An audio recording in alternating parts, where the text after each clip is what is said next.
All prophets sent by Allah came with a special message to humanity. Warn us of an approaching day of judgment. No one can know when the day of judgment will occur. However, God has taught his messengers some of the signs that alert one to the fact that the hour is approaching. These signs play a very important role. They reinforce one's belief in the Prophet and are a reminder of the day of judgment. There's no doubt we are living in some strange times. These times were long foretold by our Prophet. Believe it or not, we are now right in the middle of the end times. Because our Prophet said that in the end times, the barefooted Arab Bedouins will be competing with each other in building tall structures. 20 years ago, Dubai was just a dry desert place in the Arab Peninsula. But it is now considered as one of the most advanced cities in the world. This was predicted by our Prophet 1400 years ago. The Burj Khalifa in Dubai is at the moment the tallest structure in the world. But it will soon have competition from neighboring Saudi Arabia. Saudi Arabia has signed a deal for 8.4 billion Saudi riyals for the building of the Jeddah Tower. The prophecy is being fulfilled right in front of our eyes. And they're both from Bedouins, and they were unclothed, and there were Bedouin Arabs, and now they're competing in tall buildings. Now this is very interesting, because if you were a rationalist at that time, you would think the one who's competing in tall buildings would be the superpowers of the time, which were the Romans and the Persians. The Arabs, in many cases, used to build buildings in the ground because it was so hot. Yeah. Some of the houses were in the ground and they just had tents. The Prophet said that the hour will already have casted its shadow when we can see Mecca with its mountains pierced with holes.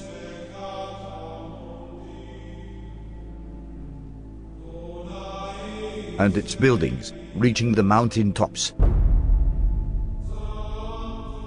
Only a real prophet could make such clear and accurate predictions. The Prophet also said that in the end times, female singers and musical instruments will become popular. With popular, it's meant that these things will be achieved on a global scale. Today we can see numerous female artists who have attained worldwide fame. This has never happened before in the history of mankind. And again we can see the words of our Prophet being fulfilled right in front of our eyes.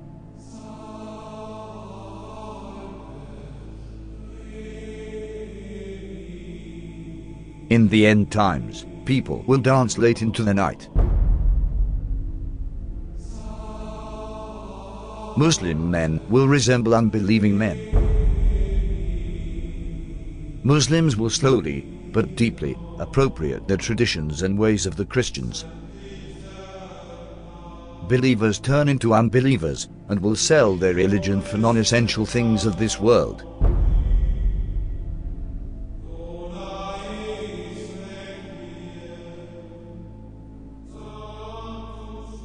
Women who will be dressed, yet will appear to be naked. They will seduce men and will be inclined towards them.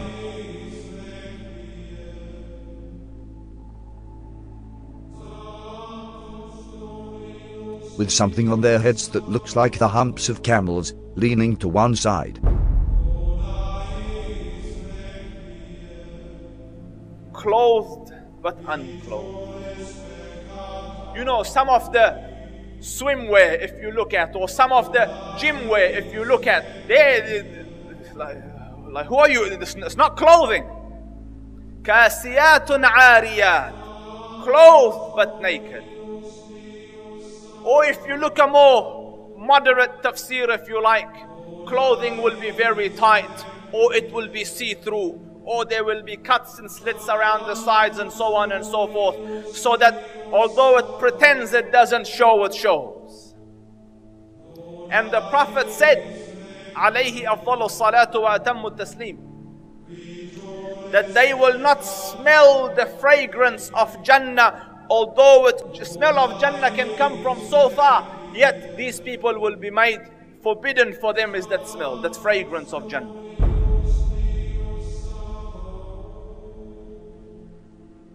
people will walk in the marketplace with their thighs exposed. This sign is very obvious, especially in Western countries.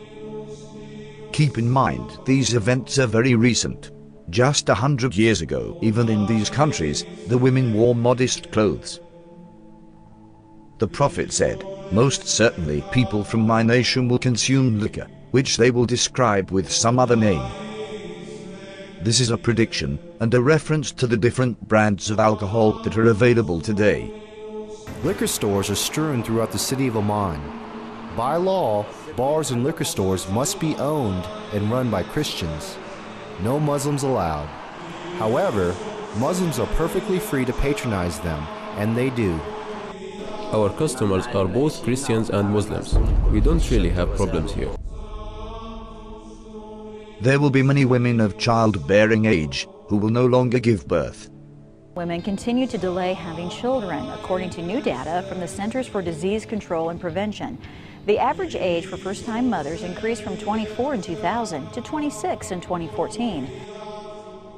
The Prophet said these women will enter the workforce out of love for this world. And this is why they will delay having children. Researchers believe the trend of waiting to have children will continue as more women focus on career before starting a family and as they pursue fertility options like egg freezing. In the end times, there will be snubbing and standoffishness among people. There will be an abundance of food, much of which has no blessing in it. This is clearly a reference to fast food, which has absolutely no nutritional value. Wealth will increase so much so that if a man were given 10,000, he would not be content with it. But the wealth will be shared out only among the rich, with no benefit to the poor. The rich will get richer and richer. Today, the top 1% wealthy people have half of all the wealth in the world. Western corporations are plundering developing countries. The decoration of mosques will be a matter of pride and competition. Abundance of police squads and oppressive officials who wield whips the size of the tails of cattle.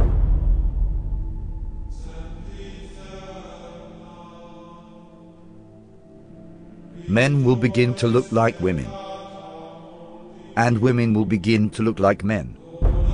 And there are many signs that should be troubling to people. The Prophet predicted same-sex marriage. I mean, that's a sound hadith. He said the end of time will not come until a man marries a man and a woman marries a woman. Sports today, Ireland became the first country in the world to pass a constitutional referendum allowing same-sex marriage. This is the moment same-sex supporters... And we have no evidence in human history that that was ever, we have no evidence that any culture has ever sanctioned same-sex marriage. But he said it will be one of the signs of the end of time. He said you will see nikah al-rajul al-rajul, wa nikah al-mar'ati al-mar'a. And nikah here means clearly marriage because homosexuality existed, so he wasn't talking about homosexuality or musahaqa. He was talking about marriage.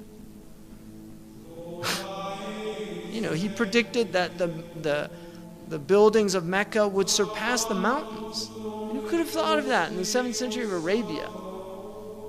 Who could have thought of that? He predicted that people would go out of their houses with things on their thighs that would tell them what was happening back in their families. He said that people would talk to shiraku na'alihi, which in Arabic, shiraku na'al is this. That is what a shiraku na'ali, which is the universal sign today for telephone. And he said a man will talk to his shiraku na'al. You know, that's how people say it, right? The Arabs call that shiraku na'al. The Prophet ﷺ predicted many, many things that have come true. That in the 7th century in Arabia, it just would not have been possible to predict those things, or they wouldn't even occur to people.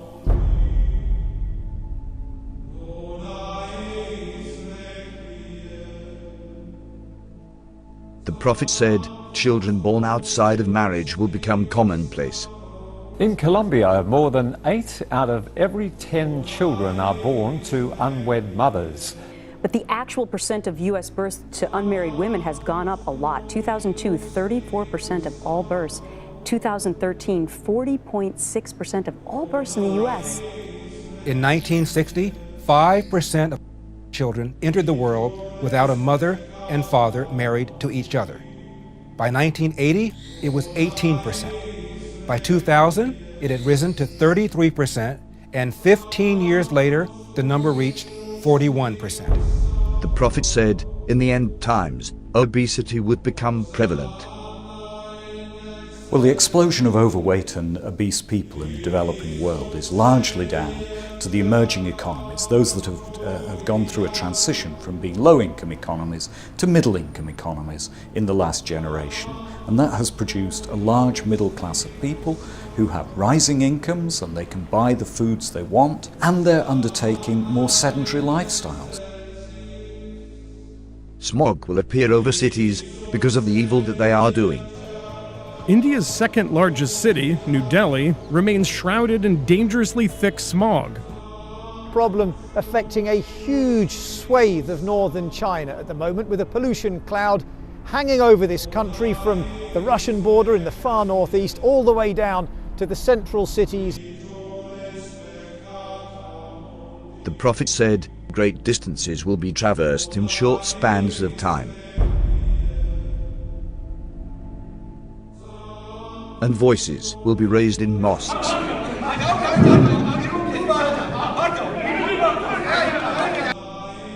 Rain will be acidic or burning.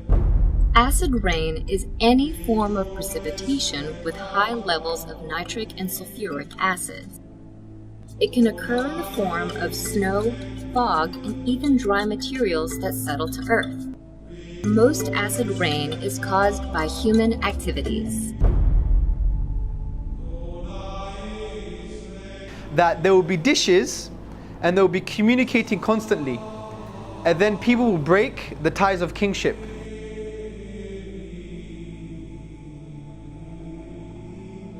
The word for dishes is literally a dish, and the word that's used now is the word for satellites, and they're dishes and they communicate. Academic journal that says there is a correlation between people sitting at home watching satellite TV and not having communal family ties anymore.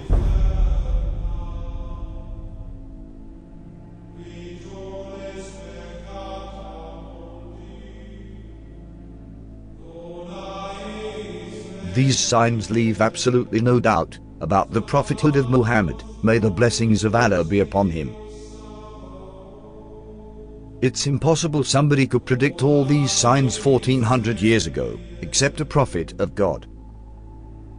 These hadith were recorded thousands of years ago, in manuscripts that have been carbon dated back thousands of years by scientists. So nobody can even claim that these signs were made up to fit current events.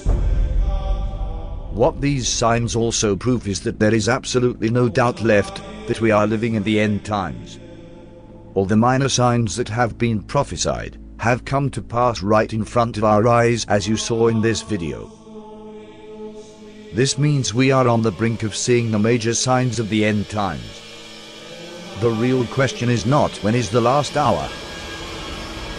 The question is, what have you prepared for it? يسألك الناس عن الساعة قل إنما علمها عند الله وما يدريك لعل الساعة تكون قريبا.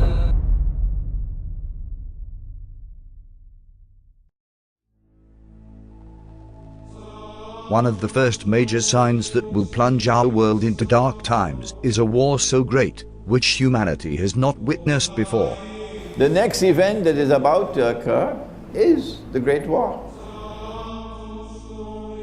Nabi Muhammad alayhi salatu wassalam, and he said, when Jerusalem is center stage and flourishing, built up, which is where we are now, then look for the Malhama. The Malhama is a great war. The Malhama is not just a great war. It's a war like no war has ever been. That 99 out of every 100 of the combatants will die, will be killed. The only way that 99 out of every 1,000 can be killed is if it's a war with weapons of mass destruction. NATO is preparing for war with Russia. This war has been planned long before by the evil forces that rule the world today. These same evil people caused World War I and World War II. We can prove this claim by a letter that was written by an American general, Albert Pike. A 33-degree Mason and a top leader of the Ku Klux Klan, Pike was also believed to be a Luciferian. He claimed he was able to summon Lucifer at will as the Grand Master of the Order of the Palladium. In 1871, Pike allegedly sent a letter to an Italian political activist named Giuseppe Mazzini, in which he describes a curious dream about 3 world wars. In this letter, Pike apparently outlines specific events leading up to World Wars I and II. Additionally, Pike pushed for the organization of communism, Nazism, Zionism, and other international movements as tools to escalate these conflicts. According to this letter, the Illuminati will provoke a third world war by creating religious conflicts in the Middle East. After this war is ended, the letter claims that nihilists and atheists will create bloody turmoil, leading the world's disillusioned masses to follow Lucifer. Today we can see clear preparations being made for this war. The Georgia Guidestones is a granite monument erected in the United States. This monument has 10 commandments for the world. But to this day, nobody knows the author of these commandments. One of the commandments is to maintain humanity under 500 million. This proves that the satanic powers are behind this, and to achieve this they will cause a world war. And they will surely succeed in achieving this. Because remember that our prophet said that 99% of the people fighting will die in this war. But why do they want this war? After this war, the world will see the advent of the false Messiah, the Antichrist, the Dajjal. In order for the Dajjal to arrive, they have to prepare Israel to make his arrival possible. That there is a fella, a mastermind at work, who wants to rule the whole world. He is the one who says a man could marry another man and get a marriage certificate. You know who the fella is. And eventually a man will stand up in Jerusalem and declare, I am Al-Masih, the Messiah. But he would not be Al-Masih, the Messiah. He would be Dajjal, the false Messiah.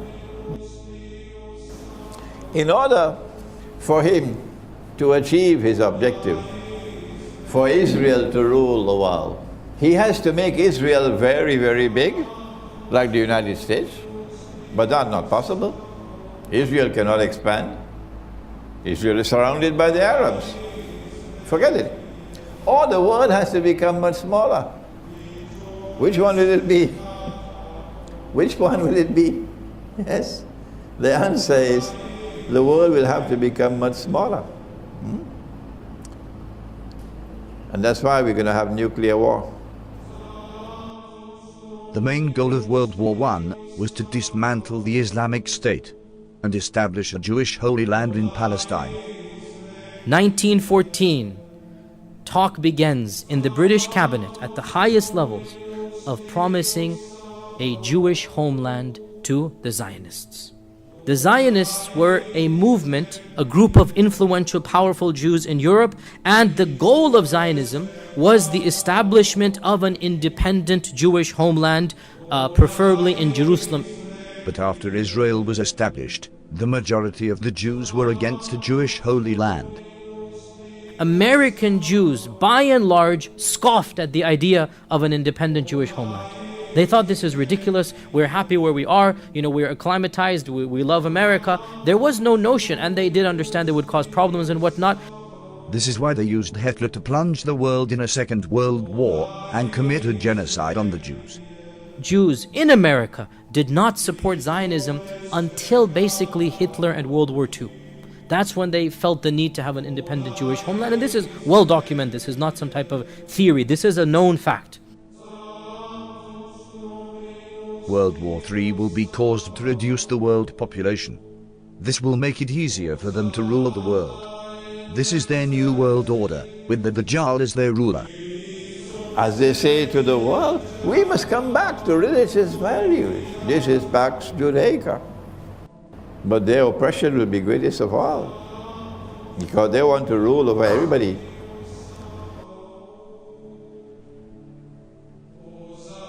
So you must be thinking, why do they need Israel to make the arrival of the Antichrist possible? The Satanists want to build their third temple in Jerusalem. They need this temple for a global satanic ritual, which will allow the Antichrist to emerge. The Antichrist is just a human like us. He is one of the descendants of Prophet David. This global satanic ritual will give him superhuman powers, because he will have control over all the jinn, just like Prophet Solomon had authority over all the jinn. Allah says we gave him control over all the jinn kind, those that could build so quickly magnificent buildings, and those that could dive into the oceans and extract from it anything he wanted and he asked for. Sulaiman alayhi salam. And he had also the authority to tie up these jinn in such a way that they would be slave for him, doing whatever he wants, all tied up in a line in a uniform fashion. So he had them in his army, and he had the wind in his army, and he was a king at the same time and a warrior. They came down with magic, two angels, Harut and Marut, where in a place called Babil or Babylon. And the reason they had to teach a few people what it was all about was so that they could distinguish between the miracle of a Nabi and the magic of magicians.